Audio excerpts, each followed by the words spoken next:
Hello, and welcome to my channel. My name is Jonathan Cohn, and today I'll be providing a book review of the newly released book Star Wars: Stories of Jedi and Sith by a bunch of authors, edited by Jennifer Heddle, with art by Jake Bartok. This is a very similar book to another short story collection that Disney Lucasfilm Press released about 2 years ago called Star Wars Clone Wars: Stories of Light and Dark. You can see the similarity between these. You know, the sizes are the same. They both use multiple authors, similar art styles. The way that they had about 10-ish short stories plus, and this one had a bonus short story, but 10 short stories in there by 10 different authors, that type of thing. They were very similarly produced. However, there was a big difference in them.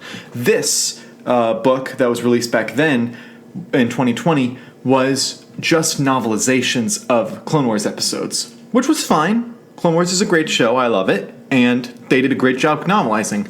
But this, all 10 stories are original stories spanning everything from the High Republic and the prequels to the original trilogy to a story from the sequel trilogy. It spans all of Star Wars, at least all of the Star Wars that we have currently, not including Old Republic. But this is all original stories, and so to me, this is much more my style book because I read novelizations all the time, but I don't enjoy them as much. I prefer, if I'm going to spend money on a book, I want it to be new, original content, original storytelling, and that's what this book really is.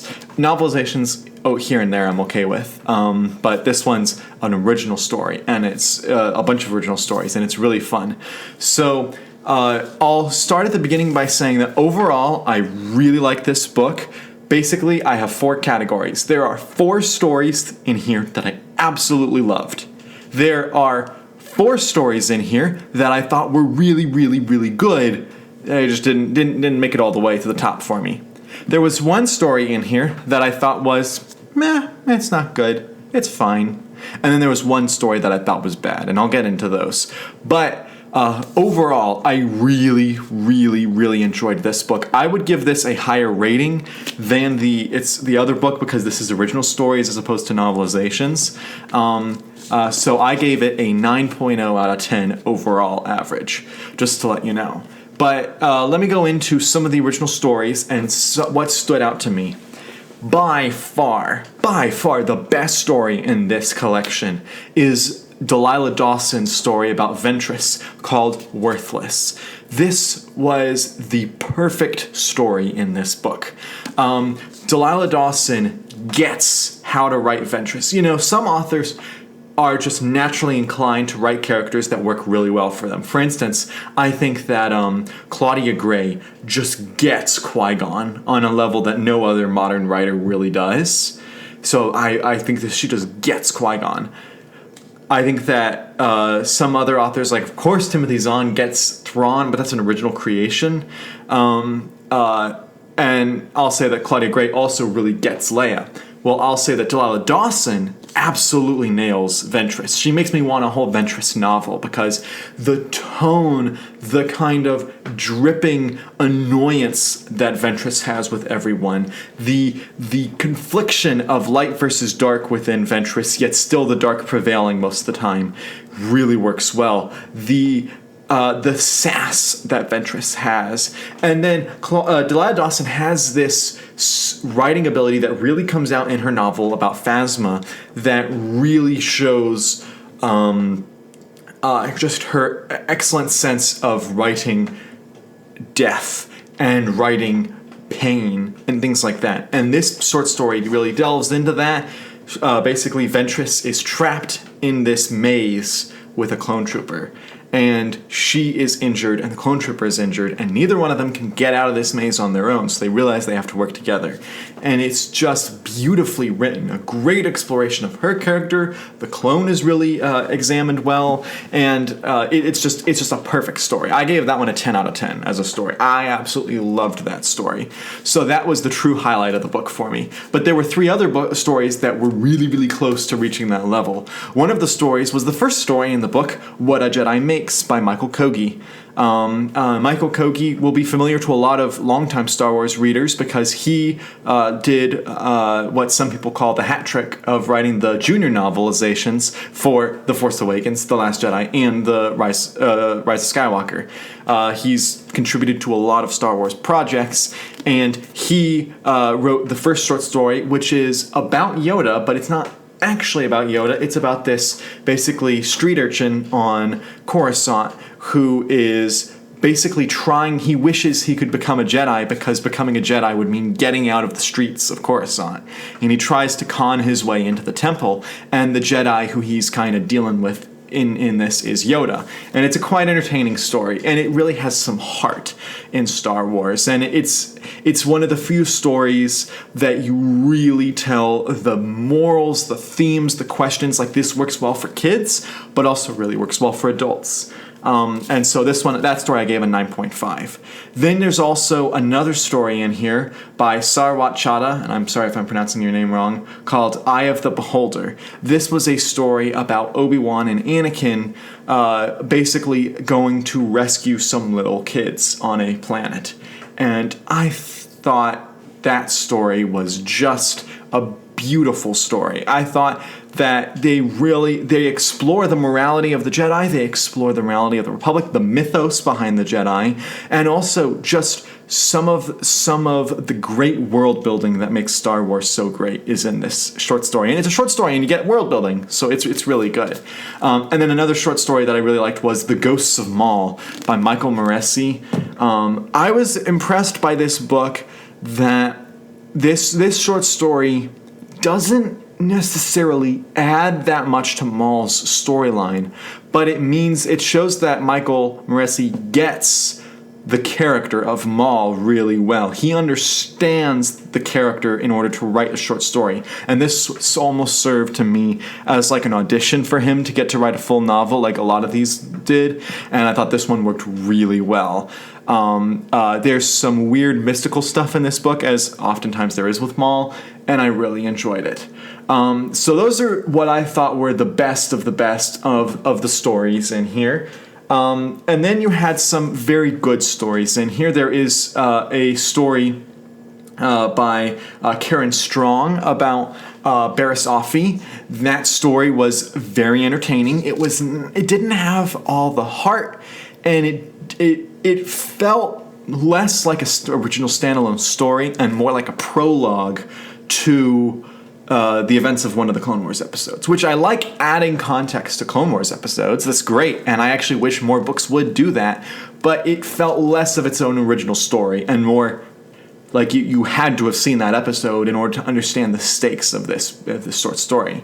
So that one, it just couldn't cross over the line into greatness for me, but it was still a highly entertaining book or short story. The next one on here that I'll talk about is Blood Moon Uprising by Vera Strange. This was the Darth Vader story in here, and this one was very much an original story with Vader, and it was entertaining seeing him hunting these rebels on this planet. I felt like it didn't add anything that we hadn't already seen from Vader, that we hadn't already seen from the rebels. It mostly, the good parts of the story rely on people outside of like non-Vader characters looking at Vader. That's when the story really works. But then for some of the story, you're in Vader's perspective, and I just think that in novel formatting, being in Vader's perspective just doesn't work. You need to be in someone else, and so that's why that one's good, but not great. Then you also have a story called Masters by Tessa Gratton, which is the only story in here that feels out of place, in that short story feels more like like it would fit in the From a Certain Point of View, kind of. It feels like it's two ends of From a Certain Point of View, both Sidious and Yoda. And the problem with it is that it's basically just retelling the story of them in Revenge of the Sith, but telling it from the perspective of them in Return of the Jedi. It was just a bizarre choice and just doesn't seem like... It's a good story and it was entertaining, but the dialogue is mostly lifted from the movies, and it didn't feel like that was necessary. But I still enjoyed that one. I gave that an 8 out of 10. And then the story Through the Turbulence, which is about Rey and Poe. This was an interesting story because I was quickly frustrated with the writing, because after The Rise of Skywalker, there was even in the run-up to it in some of the books, there was a sense that they needed to make Rey and Poe fight all the time. And I had originally wanted to ship the two of them, and so I was very frustrated seeing the two of them fight. And obviously, my shipping skills were not strong because they did not. But they are constantly fighting in some of the books, and in this short story in particular. And at the end of this short story, they kind of stop fighting, but you know that in The Rise of Skywalker, they'll be fighting again. So it really is all for nothing.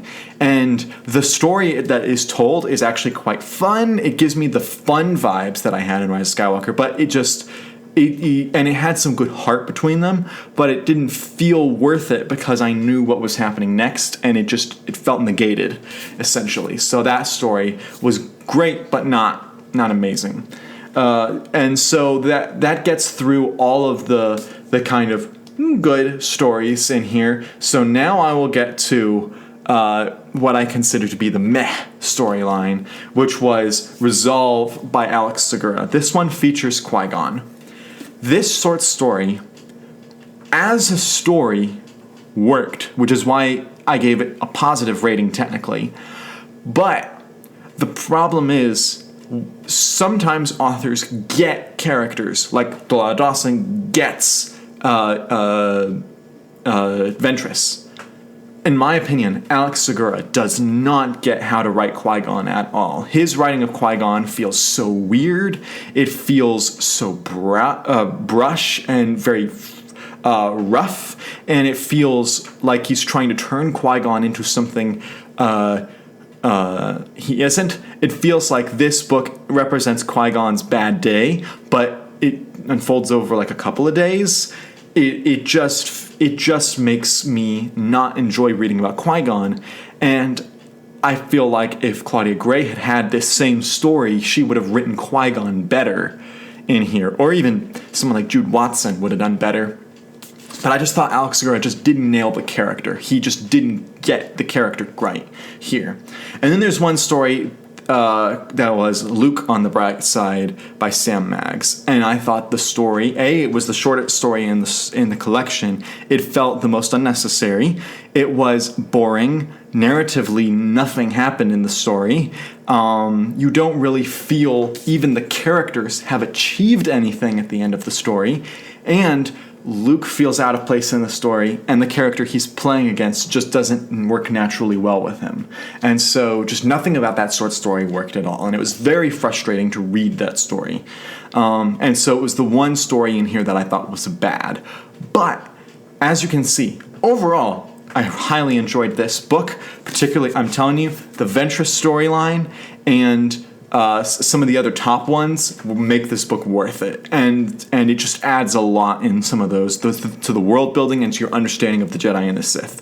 So I really enjoyed those. I wish Lucasfilm would make this regularly, make this a volume 1. I wish that they would just continue on, and every year we had a new volume come out that would just explore new Jedi, new Sith, new characters, new perspectives, or maybe just tell the same Jedi and Sith, but tell a different story with them each time.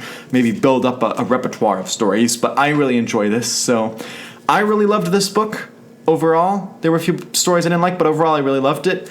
If you've read it, let me know your thoughts down below in the comments section. If you want to see more Star Wars book reviews, please subscribe to the channel and look at my back catalog of videos. And until next time, I'm Jonathan, and thank you for watching.